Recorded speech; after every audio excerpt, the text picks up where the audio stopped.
ಇವತ್ತು ಭಾರತಕ್ಕೆ ಆಪ್ತ ಮಿತ್ರ ಪುಟಿನ್ ರವರು ಆಗಮಿಸಲಿದ್ದಾರೆ. ಸ್ನೇಹಿತನ ಸ್ವಾಗತಕ್ಕೆ ಭಾರತ ಈಗಾಗಲೇ ಭರ್ಜರಿ ಸಿದ್ಧತೆಯನ್ನ ಮಾಡಿಕೊಂಡಿದೆ. 23ನೇ ಭಾರತ ರಷ್ಯಾ ಸಮ್ಮೇಳನದಲ್ಲಿ ಪುಟಿನ್ ರವರು ಭಾಗಿಯಾಗಲಿದ್ದಾರೆ.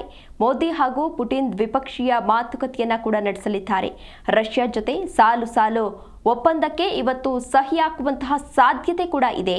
ಅಮೆರಿಕ ತೈಲ ನಿರ್ಬಂಧಗಳ ಗಂಭೀರವಾಗಿ ಚರ್ಚೆಯನ್ನ ಕೂಡ ಮಾಡಲಾಗುತ್ತೆ. ಭಾರತಕ್ಕೆ ಆಪ್ತ ಮಿತ್ರ ಪುಟಿನ್ ರವರು ಇವತ್ತು ಆಗಮಿಸಲಿದ್ದಾರೆ. ಆ ಹಿನ್ನೆಲೆಯಲ್ಲಿ ಎಲ್ಲ ರೀತಿಯ ಸಿದ್ಧತೆಯನ್ನ ಮಾಡಿಕೊಳ್ಳಲಾಗಿದೆ.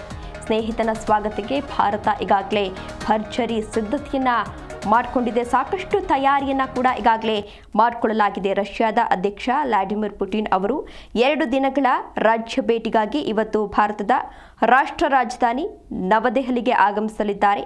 ಇದು 2021ರ ನಂತರ ಅವರ ಮೊದಲ ಭಾರತ ಪ್ರವಾಸವಾಗಿದೆ. ಸಮಾರಂಭ ಮತ್ತು ಗಣನೀಯ ಮಾತುಕತೆಗಳಿಂದ ಕೂಡಿದ ಈ ಭೇಟಿಯು ವಿಶ್ವದ ಅತಿದೊಡ್ಡ ಪ್ರಜಾಪ್ರಭುತ್ವ ಮತ್ತು ಉಕ್ರೇನ್ ಮೇಲಿನ ಪಾಶ್ಚಿಮಾತ್ಯ ನಿರ್ಬಂಧಗಳ ನಡುವೆ ಏಷ್ಯಾದ್ಯಂತ ಹೆಚ್ಚು ನೋಡ್ತಾ ಇರುವಂತಹ ರಷ್ಯಾದ ನಡುವಿನ ಶಾಶ್ವತ ಕಾರ್ಯತಂತ್ರದ ಸಹಭಾಗಿತ್ವವನ್ನು ತೋರಿಸ್ತಾ ಇದೆ.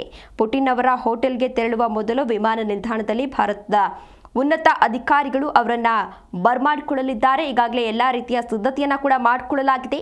ರಷ್ಯಾದ ಅಧ್ಯಕ್ಷರನ್ನ ಯಾರು ನಿಖರವಾಗಿ ಸ್ವಾಗತಿಸ್ತಾರೆ ಅನ್ನೋದು ಇನ್ನೂ ಕೂಡ ಬಹಿರಂಗವಾಗಿಲ್ಲ. ಆದರೆ ಎಲ್ಲ ರೀತಿಯ ಸಿದ್ಧತೆಯನ್ನ ಮಾಡಿಕೊಳ್ಳಲಾಗಿದೆ. ಉಭಯ ನಾಯಕರ ನಡುವಿನ ವೈಯಕ್ತಿಕ ಹೊಂದಾಣಿಕೆಯ ಸಂಕೇತವಾಗಿ ಈಗ ಪರಿಚಿತವಾಗಿರುವಂತಹ ಆಚರಣೆಯಲ್ಲಿ ಭಾರತದ ಪ್ರಧಾನಿ ನರೇಂದ್ರ ಮೋದಿ ಅವರು ಇವತ್ತು ರಾತ್ರಿ ಕ್ಯಾಮೆರಾಗಳು ಮತ್ತು ನಿಯೋಗಗಳಿಂದ ದೂರವಿರುವ ರಷ್ಯಾದ ಅಧ್ಯಕ್ಷರಿಗೆ ಖಾಸಗಿ ಭೋಜನವನ್ನು ಆಯೋಜಿಸ್ತಾ ಇದ್ದಾರೆ.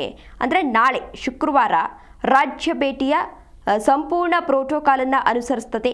ಅಧ್ಯಕ್ಷ ಪುಟಿನ್ ಅವರಿಗೆ ರಾಷ್ಟ್ರಪತಿ ಭವನದ ಮುಂಭಾಗದಲ್ಲಿ ವಿದ್ಯುಕ್ತ ಸ್ವಾಗತವನ್ನು ನೀಡಲಾಗುವುದು. ಎಲ್ಲ 3 ಭಾರತೀಯ ಸಶಸ್ತ್ರ ಸೇವೆಗಳು ಗೌರವ ವಂದನೆಯನ್ನ ಕೂಡ ಸಲ್ಲಿಸಲಿವೆ. ಕಾವಲುಗಾರರನ್ನ ಪರಿಶೀಲಿಸಿದ ನಂತರ ಪ್ರಧಾನಿ ಮೋದಿಯವರ ಕ್ಯಾಬಿನೆಟ್ ಸದಸ್ಯರನ್ನ ಪರಿಚಯಿಸಿದ ನಂತರ ರಷ್ಯಾದ ನಾಯಕ ರಾಜ್ಘಾಟ್ನಲ್ಲಿ ಗೌರವವನ್ನು ಸಲ್ಲಿಸಲಿದ್ದಾರೆ. ಮಹಾತ್ಮ ಗಾಂಧಿಯವರ ಸಮಾಧಿಯಲ್ಲಿ ಪುಷ್ಪಗುಚ್ಛವನ್ನು ಅರ್ಪಿಸಲಿದ್ದಾರೆ. ಇದು ವಾಸ್ತವಿಕವಾಗಿ ಪ್ರತಿ ಭೇಟಿ ನೀಡುವ ರಾಜ್ಯ ಅಥವಾ ಸರ್ಕಾರದ ಮುಖ್ಯಸ್ಥರಿಗೆ ಕಡ್ಡಾಯ ನಿಲುಗಡೆಯಾಗಿದೆ. ಸಾಕಷ್ಟು ಕುತೂಹಲದಿಂದ ಎಲ್ಲರೂ ಕೂಡ ಅವರನ್ನು ಸ್ವಾಗತಿಸಲು ಎಲ್ಲ ರೀತಿಯ ಸಿದ್ಧತೆಯನ್ನು ಕೂಡ ಮಾಡಿಕೊಳ್ಳಲಾಗಿದ್ದಾರೆ. ಇಂತಹ ಸಂದರ್ಭದಲ್ಲಿ ಸಾಕಷ್ಟು ವಿಚಾರಗಳ ಬಗ್ಗೆ ಚರ್ಚೆಯನ್ನು ನಡೆಸಲಾಗುತ್ತೆ.